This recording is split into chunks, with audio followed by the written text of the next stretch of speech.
ಕುಳಿತುಕೊಂಡಿದ್ದೇನೆ. ಇಲ್ಲಿಯವರೆಗೆ ನಾನು ನನ್ನ ರಾಜ್ಯವನ್ನು ಒಳ್ಳೆಯ ರೀತಿಯಲ್ಲಿ ದಕ್ಷತೆಯಿಂದ ರಾಜ್ಯಭಾರವನ್ನು ಮಾಡಿಕೊಂಡು ಬಂದಿದ್ದೇನೆ. ಸತ್ಯದಲ್ಲಿ ಸತ್ಯ ಹರಿಶ್ಚಂದ್ರನಂತೆ, ಧರ್ಮದಲ್ಲಿ ಧರ್ಮ ರಾಜನೀತಿಯೂ ಕೂಡ, ರಾಜಾಡಳಿತದಲ್ಲಿ ಅಶೋಕ ಚಕ್ರವರ್ತಿಯಂತೆಯೂ ಸಹ, ಸೌರದಲ್ಲಿ ಇಂದ್ರನಂತೆ, ದಾನದಲ್ಲಿ ಕಣ್ಣಿನಂತೆಯೂ ಸಹ ಮಾಡಿಕೊಂಡು ಬಂದಿದ್ದೇನೆ. ನಾನು ನನ್ನ ರಾಜ್ಯದಲ್ಲಿ ಪ್ರಜೆಗಳ ಯೋಗಕ್ಷೇಮವನ್ನು ನೋಡಿಕೊಳ್ಳಲು ಒಂದು ಮಹಾಮಂತ್ರಿಯನ್ನು ರೂಪಿಸಿಕೊಂಡು ಒಬ್ಬ ಮಹಾಮಂತ್ರಿಯನ್ನು ಕೂಡ ನನ್ನ ಆಸ್ಥಾನದಲ್ಲಿ ಇರಿಸಿಕೊಂಡಿದ್ದೇನೆ. 2 ಜನ ಗುಪ್ತಚಾರಕರನ್ನು ನೇಮಿಸಿಕೊಂಡಿದ್ದೇನೆ. ಅವರು ನನ್ನ ರಾಜ್ಯದಲ್ಲಿ ಪ್ರಜೆಗಳ ಯೋಗಕ್ಷೇಮವನ್ನು ಸರಿಯಾಗಿ ನೋಡಿಕೊಂಡಿದ್ದಾರೆ ಎನ್ನುವುದು ತಿಳಿಯಲಾಗಿದೆ. ಆದ ಕಾರಣ ನನ್ನ ಮಹಾಮಂತ್ರಿಯನ್ನು ಈ ಕೂಡಲೇ ಬರಮಾಡಿಕೊಳ್ಳುತ್ತೇನೆ. ಯಾರಲ್ಲಿ ನನ್ನ ಮಹಾಮಂತ್ರಿಯನ್ನು ಈ ಕೂಡಲೇ ಬರಮಾಡಿ. ಶುಭವಾಗಲಿ ಮಂತ್ರಿ. ಮೇಲೆ ಕೇಳುವಂತ ನನ್ನನ್ನು ಕಳಿಸಿದ ಕಾರಣವೇನು? ಅಯ್ಯ ಮಂತ್ರಿ, ನಿನ್ನನ್ನು ಇಷ್ಟೊಂದು ಆತುರದಿಂದ ಕಳಿಸಿಕೊಳ್ಳಲು ಕಾರಣವೇನು ಹೇಳುತ್ತೇನೆ, ಕೇಳುವಂತ.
ಸರಿಯಾಗಿ ಮಳೆ ಬಂದು ಬೆಳೆಗಳೆಲ್ಲ ಸಮೃದ್ಧಿಯಿಂದ ಬೆಳೆದು ಪ್ರಜೆಗಳೆಲ್ಲರೂ ಸುಖ ಸಂತೋಷ ನೆಮ್ಮದಿಯಿಂದ ಇದ್ದಾರೆ ಮಂತ್ರಿ.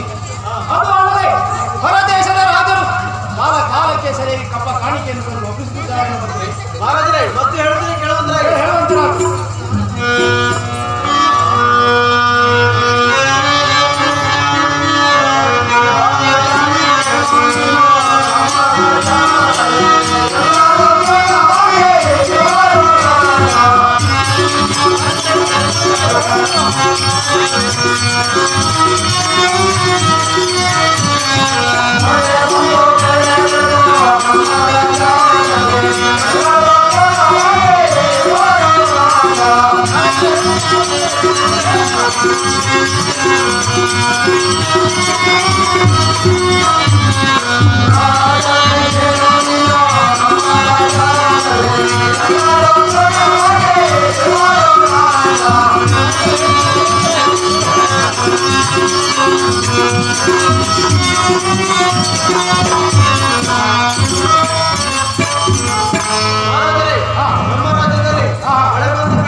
ದಯವಿಟ್ಟು ಈಗ ಎಲ್ಲ ಖಾಲಿಯಾಗಿದೆ.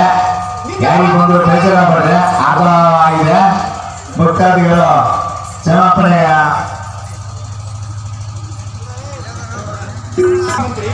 ನಿನ್ನ ಮಾತನ್ನು ಕೇಳಿ ನನ್ನ ಮನಸ್ಸಿಗೆ ಅತೀವ ಆನಂದವಾಯಿತು.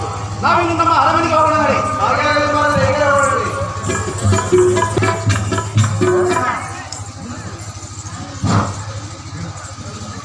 ಜನಸೇನಾ ಮಹಾರಾಜರಿಗೆ ಬಹುಪರ ಭಾರತದಲ್ಲಿ ಶಬ್ದ ಮಾಡಲು ಕಾರಣವೇನು? ಭಾಗದಲ್ಲಿ ವೈಶ್ಯರು ಬಂದಿದ್ದಾರೆ.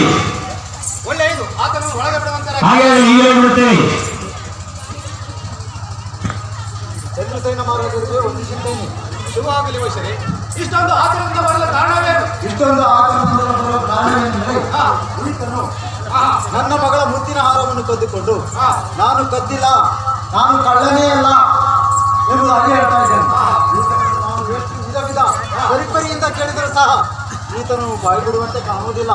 ಈತನನ್ನು ನೀವೇ ವಿಚಾರ ಮಾಡಿಕೊಳ್ಳಿ. ಅಯ್ಯ ವೈಶ್ಯರೇ, ಈತನನ್ನು ನಾನು ವಿಚಾರ ಮಾಡಿಕೊಳ್ಳುತ್ತೇನೆ.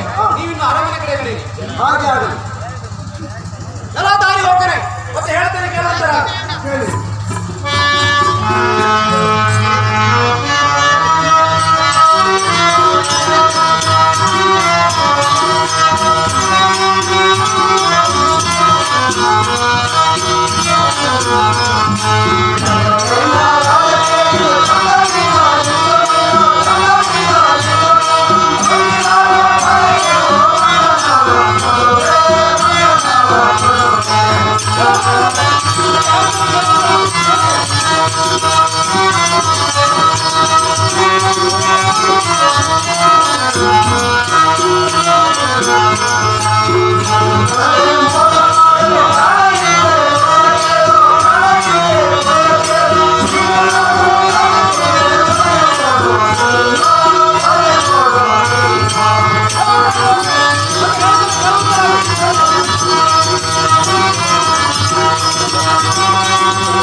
ಎಲ್ಲ ದಾರಿ ಹೋಗನೆ ನೀನು ಆ ವೈಶ್ಯನ ಮನೆಯಲ್ಲಿ ಆತನ ಮಗಳ ಚಿತ್ರಶಾಲೆಯಲ್ಲಿ ಆಕೆಯ ಮುತ್ತಿನ ಹಾರವನ್ನು ಕತ್ತುಕೊಂಡಿರುವಂತೆ ಒಳ್ಳೆಯ ಮಾತಿನಲ್ಲಿ ಹೇಳುತ್ತೇನೆ.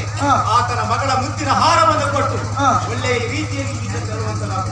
ಇಲ್ಲವಾದರೆ ಕಠಿಣವಾದ ಶಿಕ್ಷೆಯನ್ನು ಎದುರಿಸಬೇಕಾದದ್ದು ಮೂರ್ಖ ಎಚ್ಚರ. ಅಯ್ಯ ಚಂದ್ರಸೇನ ಮಹಾರಾಜರು, ಹಾ, ನೀವು ನಂಬಿದರೆ